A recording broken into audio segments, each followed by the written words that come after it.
Welcome everybody today.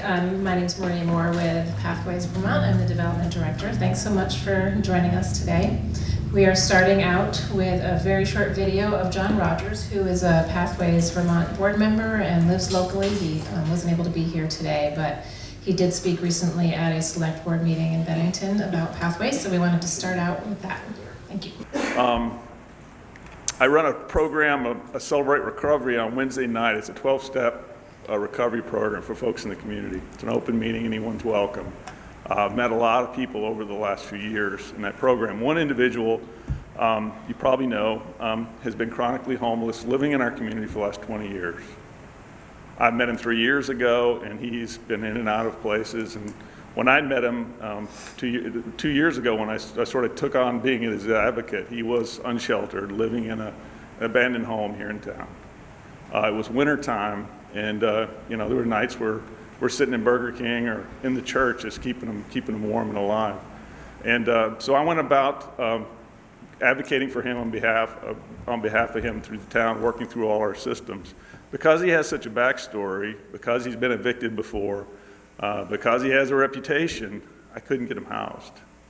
Worked on it for 2 years, couldn't get him housed. I was at the point of giving up. I didn't know what to do with this guy, and he's a good man. He's a friend. And Chandler Pooling had just recently moved from Brock over to Pathways, and he called me one day. And again, at this point, I didn't even have any options open at this point. It's January. It's starting to get cold. My friend's on the street. And he said, bring him in. I'd like to work up a project. I've just changed jobs. I'm working with Pathways, and I'd like to see if I can help him.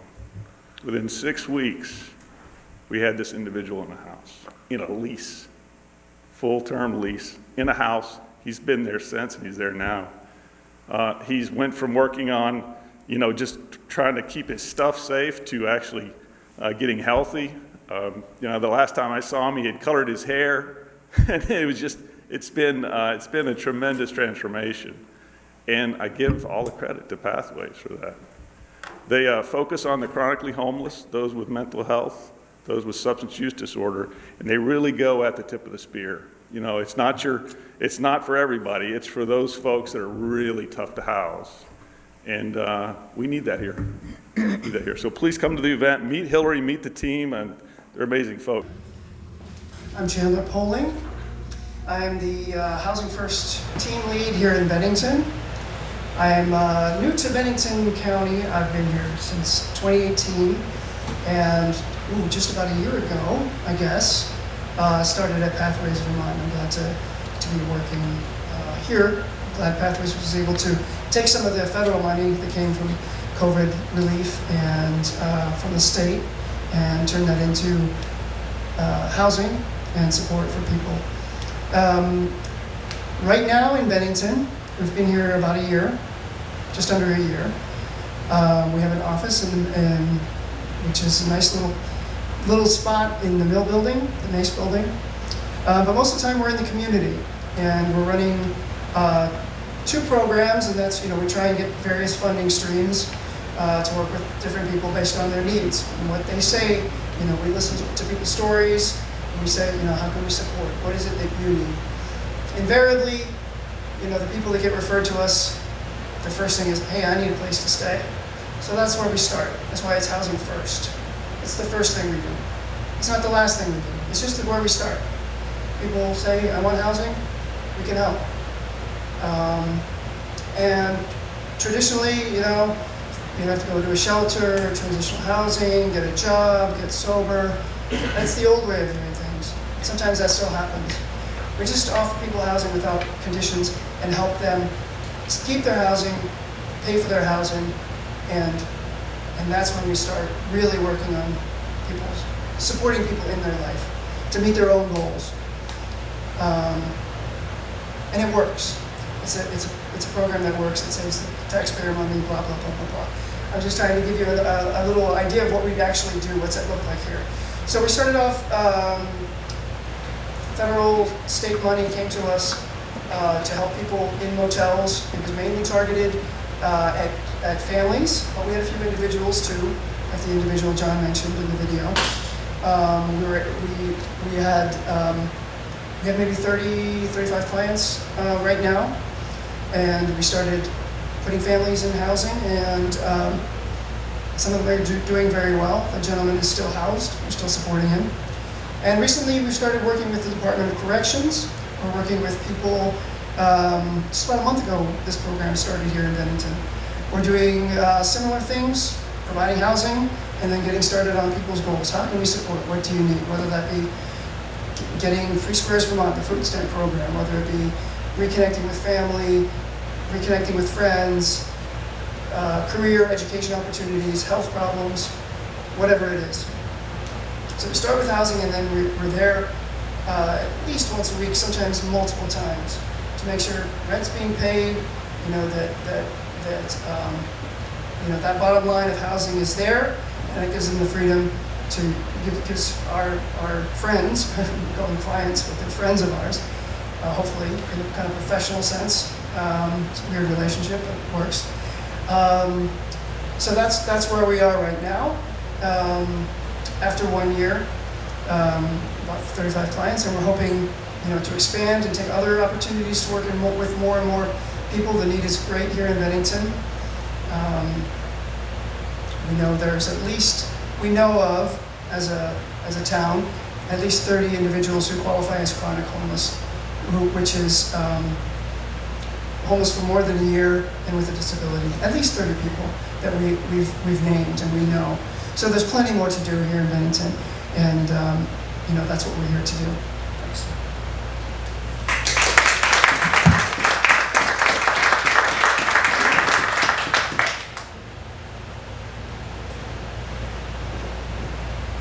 I'm not going to stand up here. I'm going to go down there. Hi, everybody. My name is Tori Markelli, and I've been with Pathways for almost 9 years. I have the joy of supervising Chandler. I wanted to start with a story about what we do in permanent supportive housing. I've been in Bennington, well, it's a story that takes place in Bennington about 7 years ago. And as I was driving down here, I passed that restaurant. It's called Jensen's. And one of the programs I got the joy of starting with Pathways was supporting homeless veterans. So we've actually been in Bennington a really long time, but people don't always know that. So I go to Jensen's, and I'm doing an intake, and I'm meeting with a veteran family, and this is a family that has been chronically homeless. We go inside the restaurant, and I can tell immediately that the person didn't really feel comfortable. So we go outside, and his wife, it's a wife, a veteran, and their kids, and their car is full of stuff, and the wife starts to smoke a cigarette, and I start talking with the veteran about, it's really hard to quit smoking. I was like, I had to do that myself. And the veteran tells me the story about how when he was in Iraq, they used to go out behind these sandbags, and that's where they would smoke. And he actually was shot because he was smoking. So he doesn't smoke anymore. And needless to say, we were able to work with them and house them in Bennington. And very similar to kind of what Chandler was saying, they really felt like no other person took the time to listen to them and their untold story. And I think that's really important, and it's what we do at Pathways. I wanted to tell a couple other stories.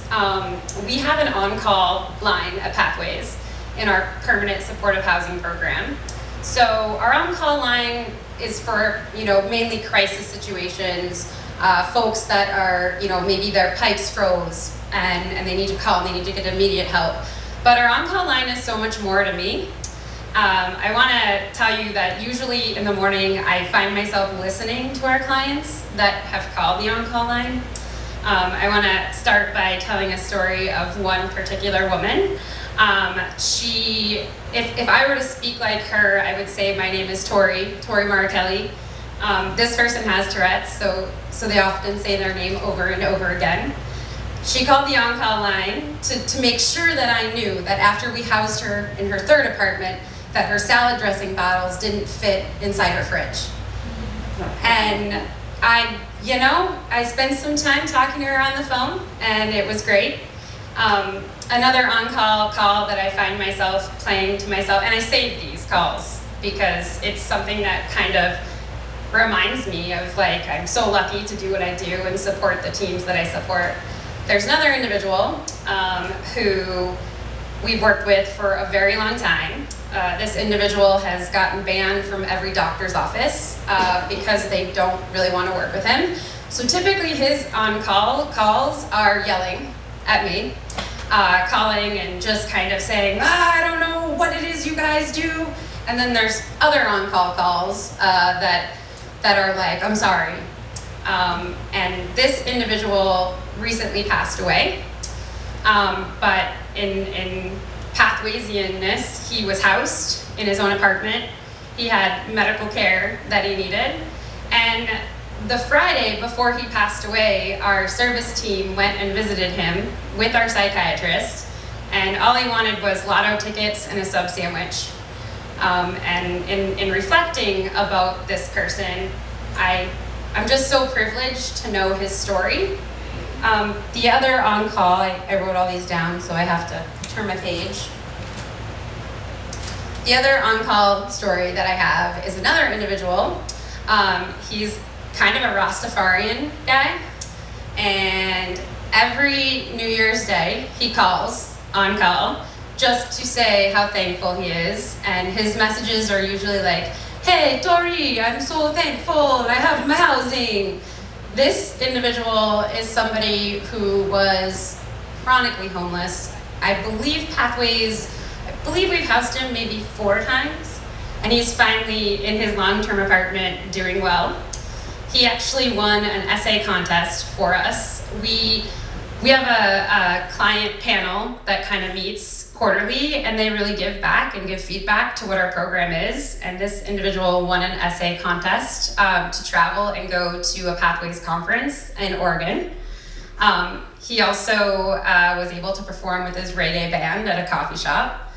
So these are just a couple examples of the on-call calls and the nature of the interactions that we get to support with folks. My role at Pathways, I have the great pleasure of supporting all of our teams across the state. And this might sound kind of weird, but I look at the teams as like, you know the Scooby Van in Scooby-Doo?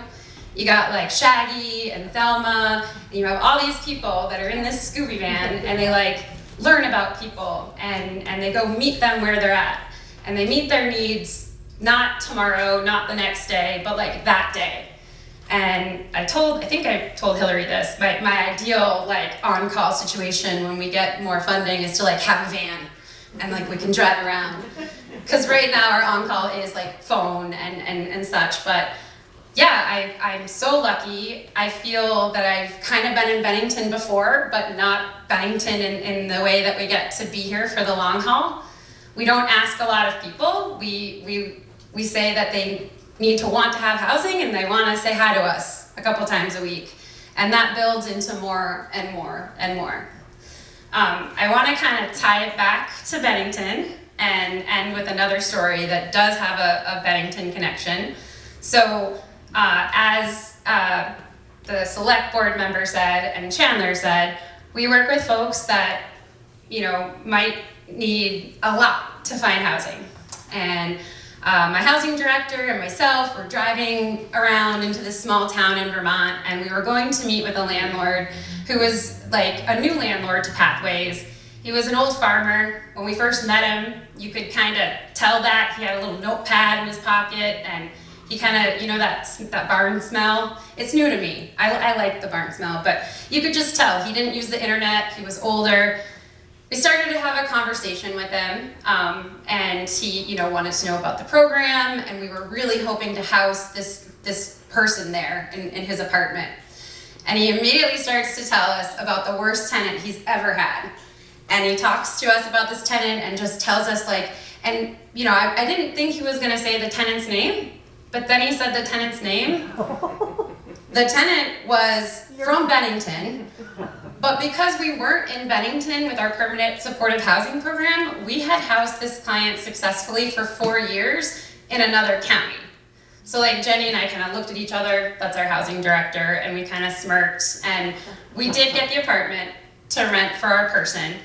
But it's just, you know, it's very full circle being here in Bennington because we don't ask a lot of people, and we work with people until they don't want to work with us anymore, which is really powerful. As Chandler said, we're here with our Department of Corrections program, and I'm very proud to say we've housed 2 individuals already. The district manager at DOC and the head PO, they were kind of like, you what? You know, housing is a hard thing right now. I think we can all say that. And you know, we're ready to house 13 more. We have 15 people we can house in total, and we're already hoping down the line that we can expand and have permanent subsidies here and, you know, provide all these other services as we do in other counties. We work with the Housing Authority, and ideally, we want everybody to have a subsidy, right? That's the affordability piece. And I think, you know, we started here with rapid rehousing recently, and when that started, I think we really wanted the permanent subsidies. So now I think our job is to get permanent subsidies for all those people that Chandler just housed. So I'm really excited to be here. I really like Bennington. It's such a cool town, and I just appreciate you all for being here.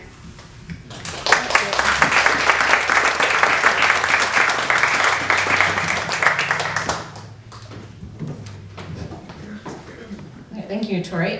So now we are sharing a short video about Soteria House, which is another of Pathways Vermont's programs. There are some informational flyers at the table in the back if you're interested in how to read more about them.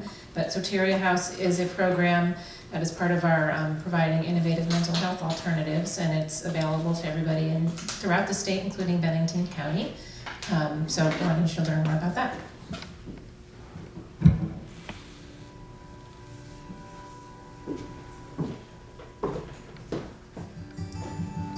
We opened Pathways Vermont Soteria House to provide an alternative place for folks who are experiencing mental health distress or crisis, to provide an alternative space for that experience. It's a home-like setting where people can come and explore that experience that is important and meaningful, and come to terms for themselves what that's going to mean for their lives.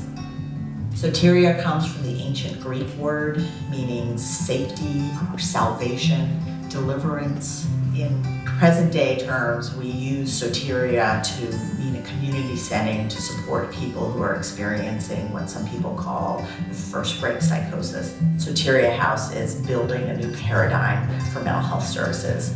We're creating community, and we're changing the story about what mental health distress has to look like. It's a safe place, a comfortable place, and a place where you can explore with others what your experiences are. People may feel like they're going it alone, and it can be different. You can come here, you can be with others, and you know what, you're not so different. People come from unique contexts and backgrounds, but we process in similar ways, and intense life experiences can be extremely liberating to face and to be curious about. And they don't have to be so scary. I don't think that we're really for or against any one way of healing. We're for people healing the way they want to. We live like we would live in any house. It truly, in every way, is a community in the best sense of the word, I think. And everyone plays a collective piece. There's something really extraordinary about getting to be with other people who have experienced things like you, things that sometimes feel so isolating and so lonely. There's a lot of power in realizing you're not alone. There's a lot of power in being able to be with a community that's ready to stand beside you. Hi, I'm Katie. Welcome to Soteria. This is one of our common spaces where we often meditate, read, play musical instruments, or do arts and crafts. Walking through the hallway here, we have some artwork that both staff and residents have done. This is our dining room area where we have dinner every single night, which we are working on and preparing right now as we speak. We offer dinner every single night that meets the dietary needs of any of the residents. So currently we offer a vegan, vegetarian, and meat option.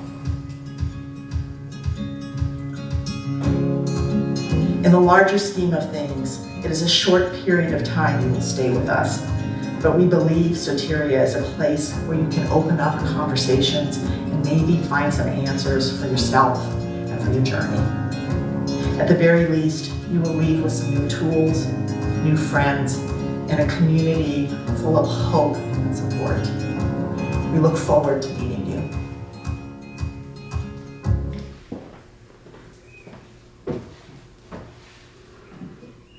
I dropped a heart earring on the floor before I got up here, which is a little symbolic because it's hard for me to watch any of those videos without feeling like I'm going to burst into tears. Because, I'm Cindy Shaw. I'm the mom of a former Soteria resident. Soteria changed our lives. My son in 2017 came home from Embry-Riddle Aeronautical University where he was aspiring to be a pilot. And he joined sort of an elite ROTC group and went through a lot of hazing, tough training and preparation. And he was raised by a sort of a, peace, love, and understanding hippie mom from Paulette, Vermont. He wasn't really cut out for that, but ultimately he wanted to be a UPS pilot, and he knew that most of the UPS pilots were ex-military pilots. Anyway, he came home after his first year and he was a changed individual. He was extremely quiet. He was moving very slowly, which was very much not like his nature. He was extremely respectful. He was, just as peaceful as a mountain lion. He walking around very slowly, very vigilant. And I was like, wow, there's something really wrong here. And then he started to escalate and started to move into an extreme state. And it went on for a few months. And then by about December of 2017, he was in a full word scramble where we couldn't really understand what he was saying anymore. So I knew that we were in trouble. And I was a bit in over my head. And I stayed home from work for a week with him, trying to figure it out. And I realized it was just beyond what I could manage. He was in a full-blown psychotic break. And so we ended up getting him up to Rutland Hospital. And with all of their best intentions, it really wasn't the program for him. In fact, he escalated while he was there. And I actually witnessed him going through some of the worst human suffering I have ever seen. I still don't understand what exactly I saw, the kind of fit my son was in, but it was pretty terrifying. And thank goodness, intake nurse in the emergency room had told me about Soteria House. And so I called, and there was something wrong with the computer systems at the time, or some communication was off, and it was about a week that I didn't hear from them, and I was really going into despair, and then all of a sudden I got a phone call right when I was about to give up. Isn't that how it always happens when you surrender? But they called, and Jason Young, one of the employees, came down to the hospital and met our son and interviewed him. And a couple of weeks later, he came down in the Honda minivan and took my son Cameron, our son Cameron, up to Burlington. And Soteria House is it's a 5-bed home. It is a home. It's on 226 Manhattan Drive, and it is bright yellow. You can't miss it. It has a very happy feel as soon as you pull into the driveway. The staff there are incredibly experienced. It's peer-supported staff. I think the majority of the staff had their own experiences, and many of them had shared their experiences with me. I can say that each and every one of the people on the video, I can say I love them. Like, they were just amazing, and they are sort of the walking, breathing representation of being with. Like, were able to be with my son, not just there like the traditional allopathic setting where it's more about behavioral modification and risk mitigation. They were really there to stay with him, to support him, to hear his story, to help him explore, to keep him safe. He was on medication while he was there, and that was, you know, regulated with his staff, but giving him personal choice. They went to all kinds of lengths to help Cameron find his way back to the reality that we share. And as a parent, they really taught me the principle of interface, where sort of my energy ends and his begins, because as a parent, there's nothing more traumatic to your own identity as your child completely falling apart. You know, you look in the mirror and just like, what the hell did I do wrong? Like, what's happening? And they were so beautiful at helping me realize that he has his journey, I have my journey. We're always connected as mother and son, but he has a process to go to and go through. And they made it clear to me that he was going through a classic spiritual crisis, and that he needed to be held with love and respect and gentleness and space and given boundaries when necessary. And boy, did he push the boundaries. He was like Dennis the Menace. He was a real challenge to the staff. In fact, after his first 2 months there, they had to let him go because he was getting a little bit too, his paranoia took him to, you know, pulling wires out of the ceiling in the house, and it was dangerous. They couldn't keep him there anymore.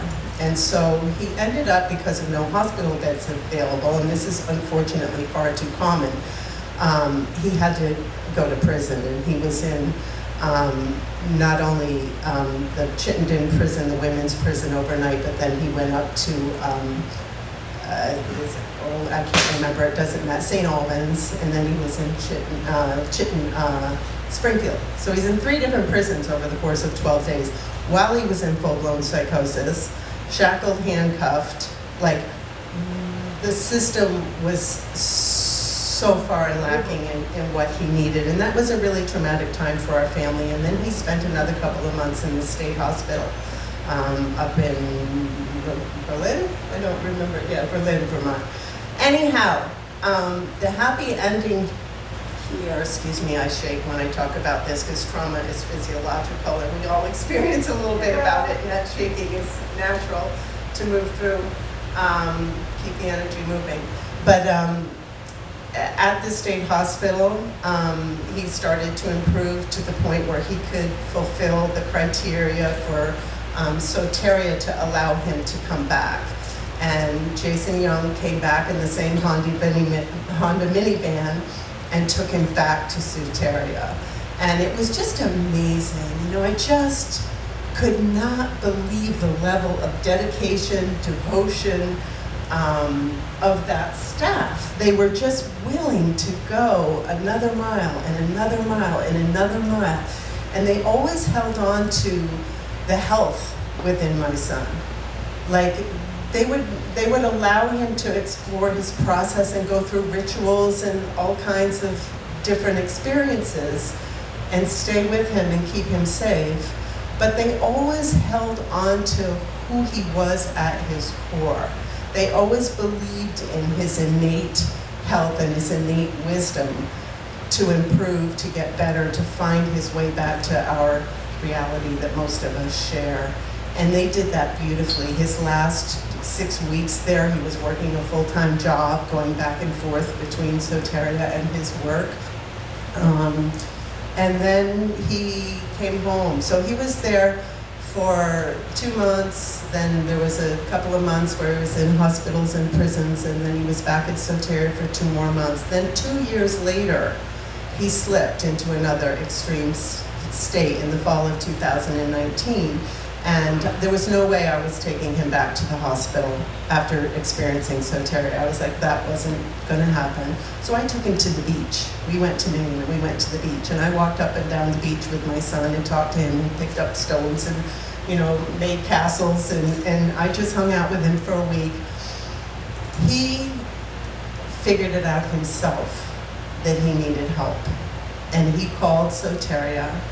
He registered himself, he got himself back in the program, And a girlfriend was there with me. I had my 95-year-old mother there as well. So I was juggling my psychotic son and my 95-year-old mother. And my friend who lived in the Burlington area drove my son back to Soteria, and there he spent another month. And that was in September of 2019, and now he's doing intentional peer support himself. He travels back and forth to Colorado, Boulder, Colorado. He's taken 5 trips so far, where he's working with a 33-year-old man who had catatonic schizophrenia, who for 3.5 years was completely silent, incontinent, blah, blah, blah. Lots of story there. This gentleman is now waking up with Cameron's support, and it's amazing. He's writing notes back and forth with my son. He's bursting out laughing at some of the stories. He's using the bathroom on his own. He's taking showers. His mother is getting to witness, you know, the joy of his son, something in Cameron's experience, being able to connect with his experience and his soul getting tickled, and he just starts to laugh, and his mom is getting to witness that after 3.5 years of silence. So I am so proud of my son, and I am so in love with the staff of Pathways Vermont and Soteria and everything that they did for him. And this program is available to all Vermonters. Particularly, there's not a lot of call or residence inquiries from Bennington. And so there is availability for people to, you know, there's not always a bed available immediately, but they rotate. The average stay is between 4 and 6 months. So beds do open up, and we really want people to know that this is available for free for Vermonters, for young adults in, you know, 1st or 2nd episode of psychosis. The goal is to catch them before they have, it's not really a step down program, it's more of an alternative to the hospital. Am I getting that correct, Hillary? So the goal is to try to catch people before it gets to that state where they end up having to go into an emergency room and sometimes go to prison, and, you know, it can be re-traumatizing. You know, it's traumatizing enough to be struggling with an extreme state, and very confusing territory, and lots of miscommunication in the systems. And Soteria is small, it's an intimate group, a creative group, peer supported. They've had their own experiences and they really understand. So I highly, highly recommend it, and thank you for listening.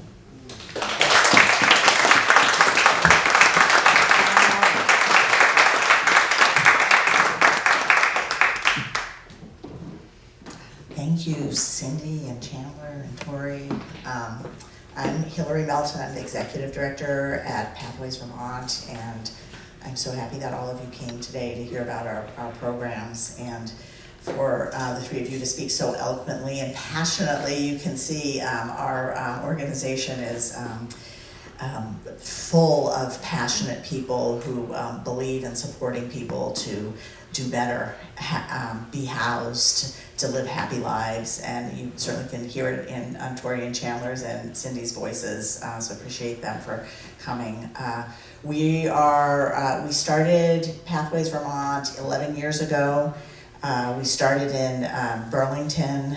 We got a small grant from the federal government, and I was given a list of people, the field director at the time, and the community gave me a list of 40 people in the Burlington area who were experiencing homelessness that they said nobody can work with. They said, we've tried, it's hopeless.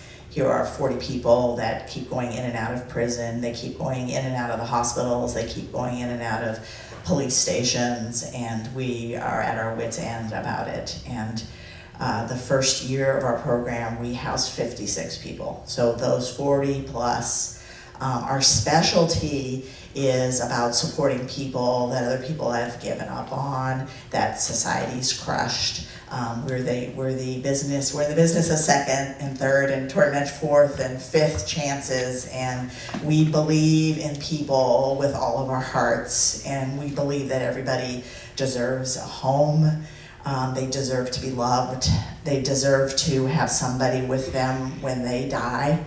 Many of the people we work with have shortened lives because of their hard lives, and we have the privilege of being there when they pass. And it's a great honor to be with somebody in that moment, and we're happy that we're there so that they're not alone in that time. We're proud to serve in Vermont. I have a particular frustration with Vermont because we're only in 6 counties. With our initial program, our permanent supportive housing, which is more long-term supports, as Chandler mentioned, for people who have experienced chronic homelessness. They have layers and layers of problems. And while we're funded now in Bennington for Department of Corrections project and for rapid rehousing, we are not able to support the 35 plus folks that are experiencing chronic homelessness now in Bennington. So other communities are being funded through tax dollars, which we're all paying. Chittenden's being funded, Washington County's being funded, Brattleboro's being funded, but Bennington is not.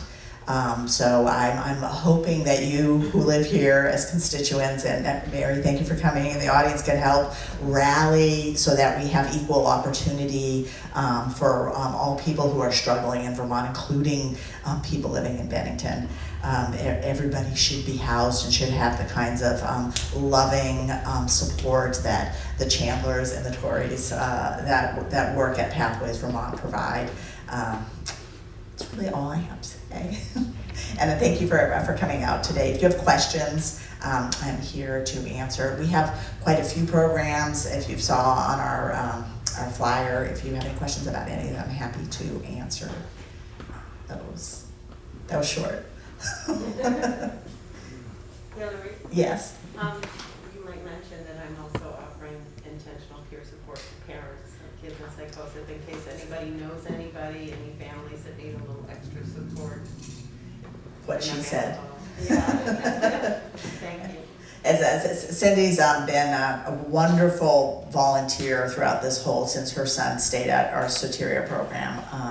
Wonderful support for other parents, and there's nothing like meeting somebody who has your shared experience. So if you've lost a child and you meet somebody else who's lost their child, there's nothing like that immediate connection. So if you're a parent who has a child who's experiencing altered states, psychosis, and then you meet another parent, suddenly you don't feel so alone. At Pathways, one of the things we look for when we're hiring people, we look for lived experience, whether you've experienced homelessness before, whether you've been in the Department of Corrections before. Those are all, we value those experiences because we know if you're working for us and you've had those experiences, then you can connect immediately with people that we're working with.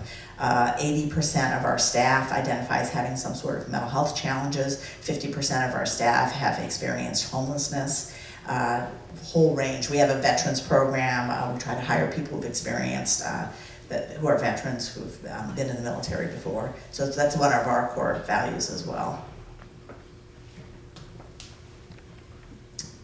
Other questions? Yes. Is this a national program that you're in other places?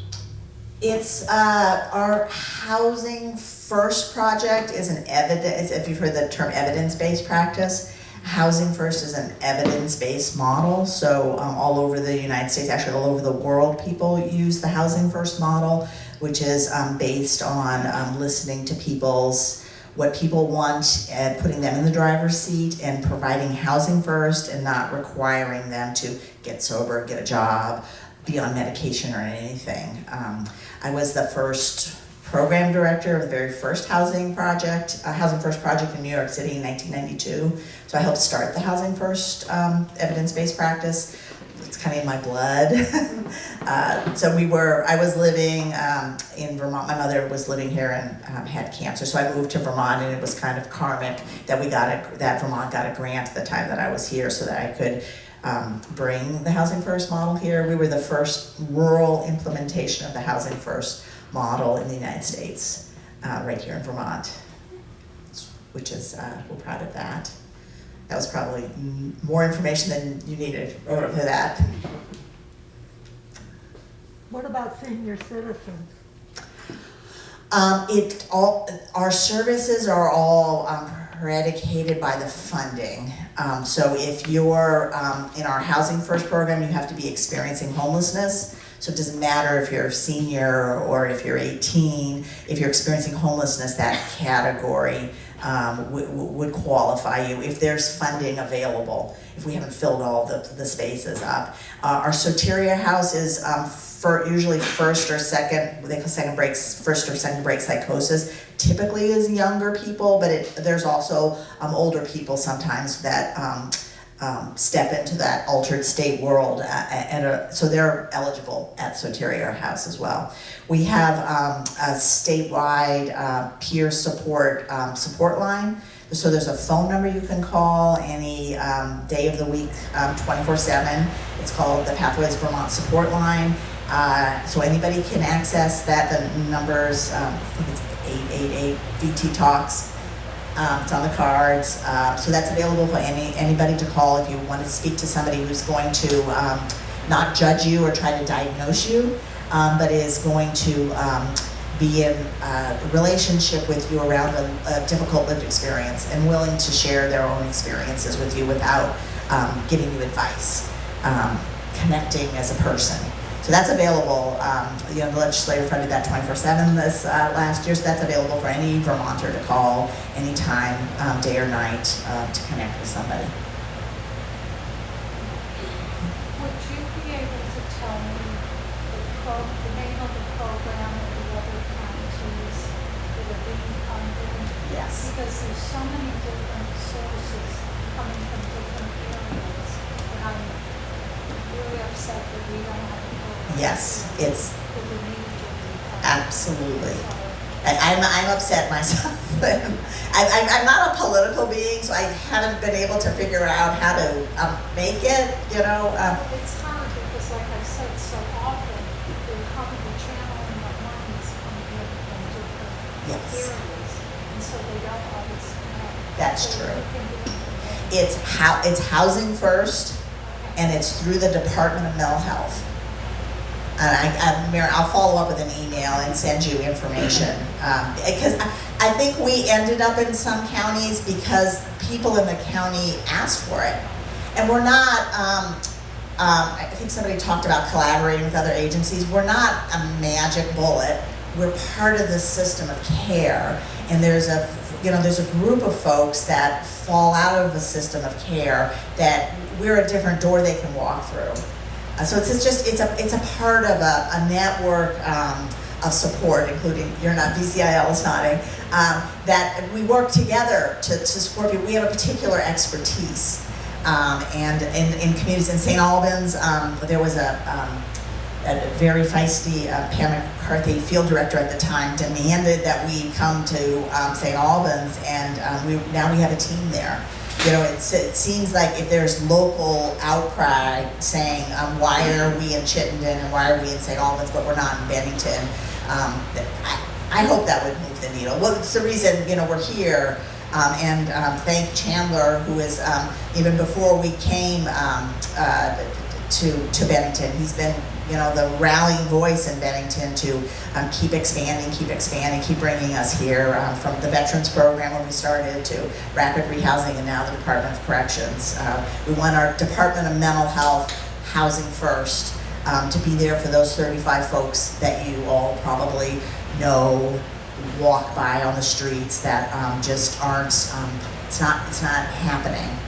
Like I said, sometimes I think between the opioid issues, the mental health, we all think everyone's collaborating together.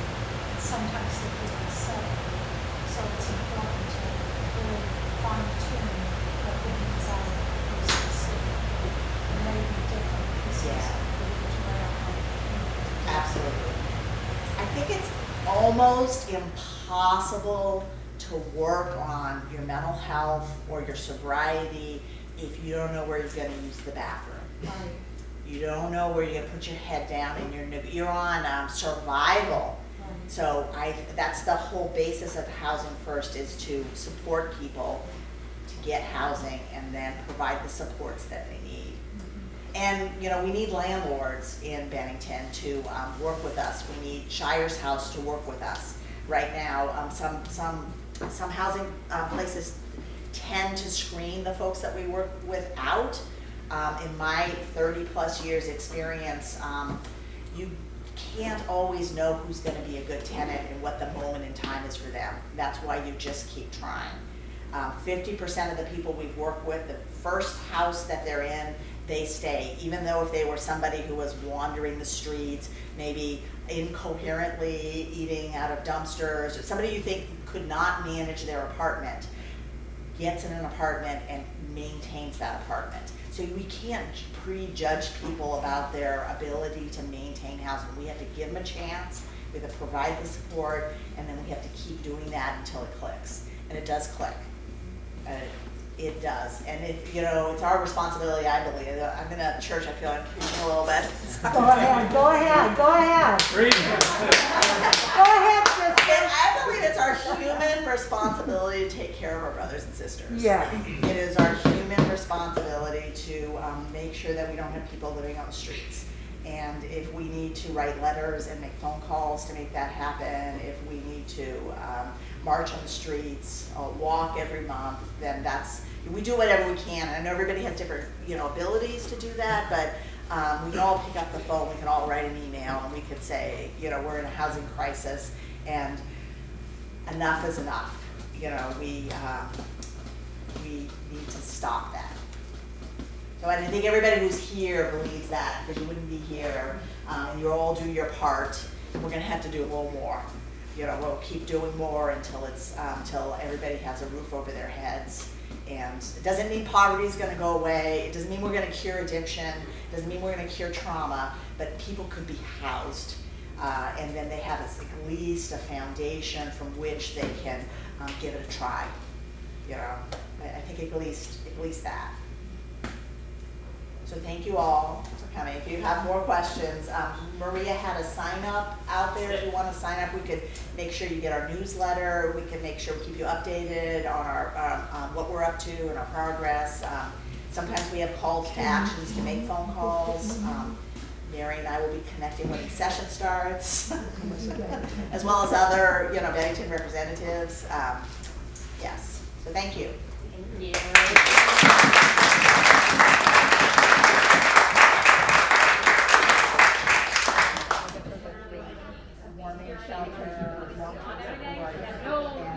It's just her. And, you know, now she speaks on behalf of psychiatric survivors. She went on a cruise with her 9-year-old mother, and